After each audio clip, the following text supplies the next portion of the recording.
big changes are coming to Philly, from how you get around to how you experience the arts to how you're cheering on your favorite sports teams. SEPTA's cutting service. The Avenue of the Arts is getting a $100 million facelift and a potential new build and new design of the stadium on its way, Marco. A lot of stuff going on. For sure. Right? Yep. This is Life on Broad, the podcast where we break down stories that are shaping Philadelphia neighborhoods, culture, and the future. Today, we're going to dive into some of those changes, what they're going to mean for your commute, your weekends, and the city in general. So let's start with SEPTA. The services were cut last month, and they eliminated like 20% of bus routes or something like that. It's been regional rails that they eliminated. Yeah. They also upped the fees for a lot of people, I think from $2.50 to like $2.90. Yeah, like 20% some increase, which doesn't seem like in the dollars and cents perspective. When you hit it in a 20% number, listen, people take that every single day. Just think about their cost to get to work, their cost of transportation just went up by 20%. I mean, that's a major hit. Yeah. I mean, I know we've had some people here who get into work and they use either the subway or certain bus lines that got cut. And now it's like, how are you getting to work as easily? You know, I'm a born and raised Philadelphian, and SEPTA's always been a hot button. A little problematic. You know, and one of the things is I've never really used it too much, so my speaking and direct riding experience is a little bit different than my outside. You're too bougie for SEPTA. It's not that. I was born and raised. I've taken my rides. I've paid my dues to SEPTA. Yeah. But the fact is, it seems like the dues that they're rising right now for the service they're providing is just simply, it's not weighing out, right? It's just, I think that's the biggest thing that we're consistently seeing with SEPTA and the problems that we're having is like, we do actually for a big city have a large amount of transportation, but it just seems like the functionality and actual operation of it is just, it's lackluster at minimum. And now obviously with the cuts, I mean, I know people are thinking about getting down to the Eagles games and just doing different things like that. It's a big adjustment. I think it's going to hurt a lot into the city. The Eagles literally just put out like a statement that said they don't even want people to go down there and tailgate unless they're going to the game because it's going to be pretty much just a shit show. And as always, our Eagles fans are going to listen. Right? No, I mean, it's just going to make the congestion and everything else that much more of a nightmare. So listen, I think it's going to be interesting to see how it plays out. Obviously, there's a glaring problem. You know, being a top major metro market like we are, public transportation needs to be a key part of our infrastructure and our growth. And that's what, you know, I think is missing right now. And I think that's, you know, ultimately the pieces that need to be put together. You got to fix something, dude. This is an issue. Well, this is not a new, I mean, it's a escalating issue, but it's not a new issue. And honestly, like when we have people relocating, a lot of the concerns they have is always, how do I get around the city? Like if you come from New York where it's like you have subway lines going to literally any corner of the city, and then you come to Philly, it's different. You got to figure things out. You got to take buses, trolleys, and they are there. But when you cut those already limited services. Exactly. I think it's just going to make an already confusing problem even more confusing. And listen, once again, I think there's deeper, you know, political issues and all sorts of things that are, you know, that can arise from it. But the fact that at the end of the day, the city needs SEPTA and needs it running at a high, a high level and a high level of service. And, you know, hopefully they get this thing figured out because it's important for this city. 100%. All right. So obviously, I mean, you know, going through the SEPTA things, the next thing, which is obviously a really good thing for the city, Avenue of the Arts, South getting Broad. a nice investment. A nice investment, $100 million investment in the South Broad, which I think is ultimately, listen, that's a major thoroughfare of the city, you know, big commercial corridor, a beautiful part of the city. I think, you know, it really should be an area that shines and looks like it's getting its opportunity. Yeah. And so I went to a meeting where they were talking about this and we saw some of the renderings and they look good. We can probably pull them up on the screen here, but yeah, the investment they're making there, I think it's going to be worthwhile. They're bringing in a lot of like greenery, so they're putting trees in the median.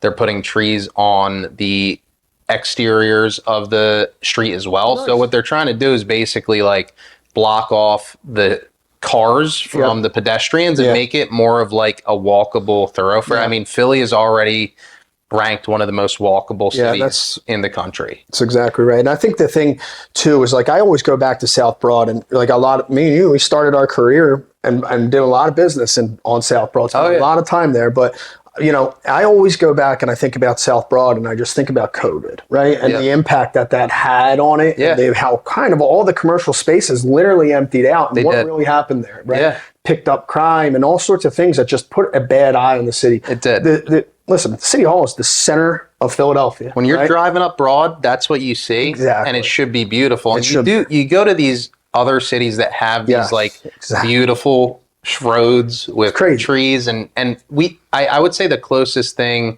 we have is like the Parkway. Correct. And the Parkway, they're also investing a ton of money up there to like make it more of a walkable park element, which is really cool. They're like putting the Calder museum that's going up there right now. But I think South Broad, so many people come up from South Philly towards City Hall. And when you're just seeing blighted properties, that's not the sense you want to see. But with like what they have invested there, and then a lot of the new buildings that are going up, it's great. Obviously, you see big development like Dranoff has Art House right there on Broad Street, where you have $1 million condos selling for over $1,000 price per square foot. Look, that clientele and the demographic that attracts is going to want to see these improvements. So at the end of the day, listen, I think it's a really good thing. I think it's a great thing for a city and great thing for South Broad too, and bring that area back to life. And I think what it does too is like for those people, it just makes it more walkable. You don't want to walk out of those buildings and feel like you're just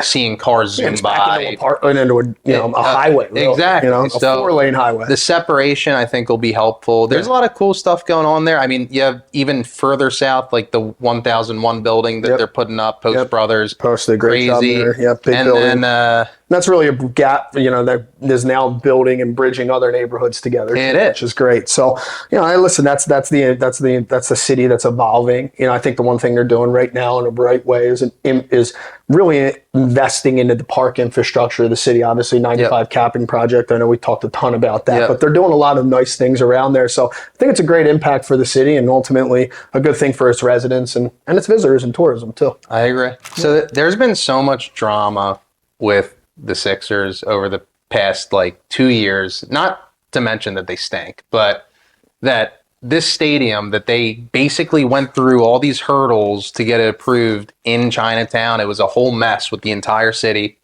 And now they're basically at the last minute saying, all right, we're bringing it back to South Philly. We're going to build this 76 place. Comcast Spectator announced they're going to also basically overhaul the entire stadium district, which is, it's a good thing, I think, because you're going to get mixed use, commercial. There will be more than one thing to do down there instead of Xfinity. Now it's Stateside Live. Stateside, Philly home and grown, right down the street from us here too, which is great. But listen, I think the HBSC, they've done a really good job of staying active and being on top of the news. And at the end of the day, listen, they're a real estate development firm. Right. That's really what they do. So I think the stadium for them, part of that acquiring the Sixers and ownership and Comcast was all of this. I mean, that's what they do. This is what they do. So I knew they would eventually be making a splash, but they're really splashing around. They're cannonballing all around the city, pissing a lot of people off too. But hey, at the end of the day, I think it is for the beauty and for the benefit of this city. I think keeping the stadiums in South Philly is exactly where it needs to be. Definitely agree with that. The one thing I'll say is they were throwing out some ludicrous statements and knocking down Franklin Mills Mall. That's where Northeast Philadelphia, born and raised, right up there. But Franklin Mills Mall, Philadelphia Mills, whatever you want to call it these days, moving things around. The stadiums in South Philly, keep them there. It's one of the great things about our city, I think. F that up. Yeah. I mean, don't just stop. I love the fact that it's stop with my stadiums. All in one place. Yeah. It is easily accessible normally by public transportation. Yep.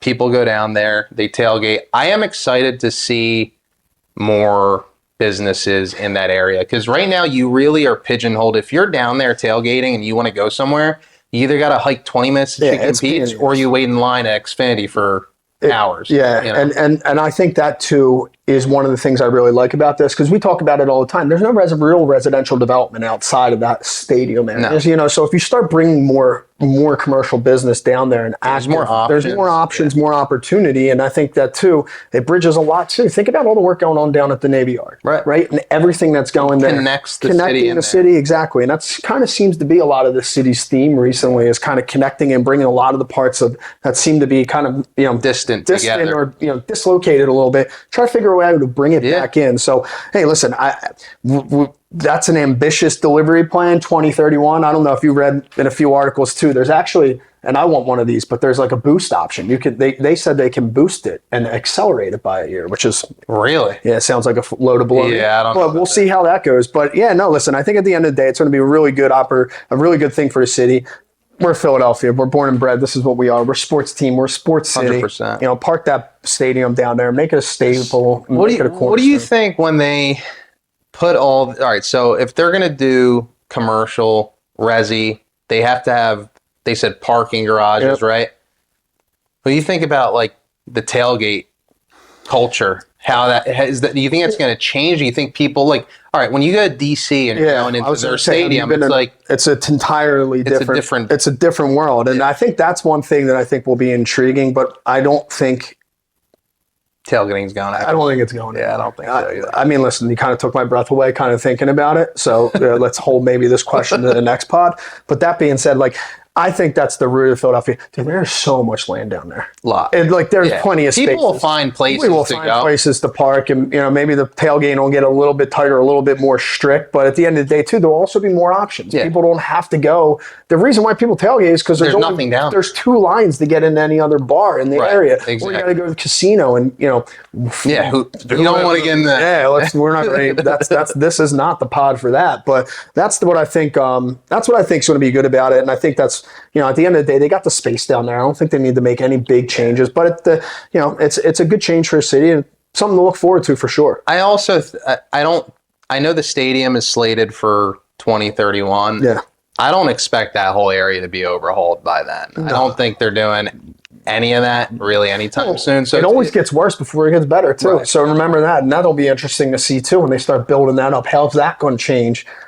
They're gonna have to shut down parking. They are build exactly, and that's gonna be tough for like game days and all that kind of stuff. It's gonna be. And then on top of that, SEPTA, they decided to do their thing. So listen, there's a lot going down there in South Philadelphia, but I think it's something that we always, obviously, as Philadelphia residents and kind of being involved in leaders in the real estate business, always have to stay on top of. There's a lot of opportunity in that area. I think you're seeing a lot of growth, and at the end of the day, all these things we're talking about are at the end of the day good solutions and good things for the city. Do you think that will increase values more in like Packer Park, of course, and like Lower Moyamensing because it's connecting in a lot of like commercial? It has to, and that's always been a staple area that's held really strong. I mean, it's a great area already, but they might not be too happy about it. No, I don't think they're going to. Yeah, but no, it'll be interesting to see. You got Walt there, you got the Walt Whitman kind of breaking them off and maybe breaking off some of that space. But that's I think it's a good thing for the city, and I think at the end of the day, it's what you want to see as citizens of a city. You want to see it grow. You want to see it continue to improve and have them bridge these areas together. I think, again, like going back to the walkability in Philly, that's one of the best things about the city. But they seem to be really committed to like continuing to improve that and like connect it through. And that's through, like you said, the capping project. Even I know it's industrial space, but even that Bellwether district down there, going up towards Gray's Ferry and having biking paths and trees that they're planting. It's the Navy Yard. It's all connecting in. The Schuylkill River Trail, I mean, you could take that all the way down from Gray's Ferry all the way up to Valley Forge Park. So incredible. once again, it's going back to it. I think it's highlighting and showing a lot of what the city has. But listen, it's been a great episode, a great little kick here. If you guys have anything you want to talk about or have any opinions on SEPTA, or you want to talk about the regional rail services and everything from the Philly sports to the stadiums, reach out to us. We want to know what you guys would like to hear about, and we look forward to hearing from you again. Yeah, drop it in the comments, and don't forget to hit the like and subscribe button. Like and subscribe. See you next time.